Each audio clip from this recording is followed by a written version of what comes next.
guys, so ngayon gagawa kami ng iced coffee.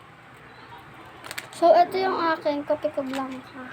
Sa kanya ito, hindi ko alam sa kanya kung anong kape to, basta nakakalimutan ko. So gagawa tayo ngayon. So ito na guys, ilalagay na namin. Akin yung sa tumbler, sa kanya ito.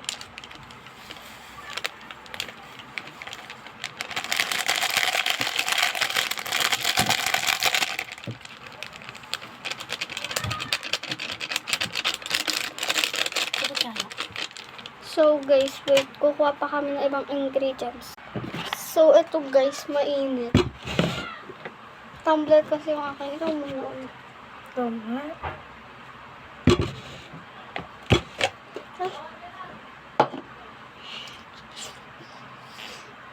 So guys, nalagyan na namin siya ng tubig. Aalugin ko na lang yung akin.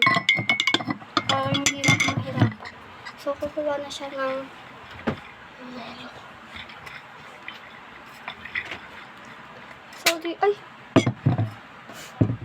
Sorry guys. Lagyan na natin ng tubig guys. Ang maglalagay sa sarili guys. Ano ka ba? Puno. Puno eh.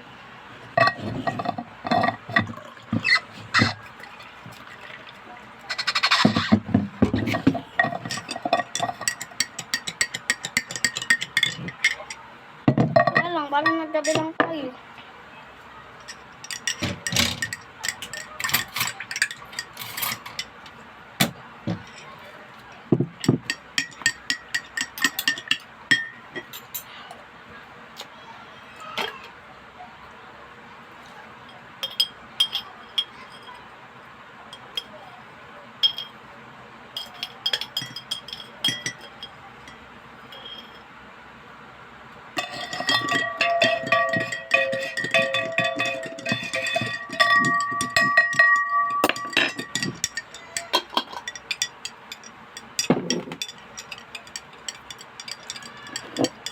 Guys, coffee yung ginawa namin guys kasi wala tong yelo.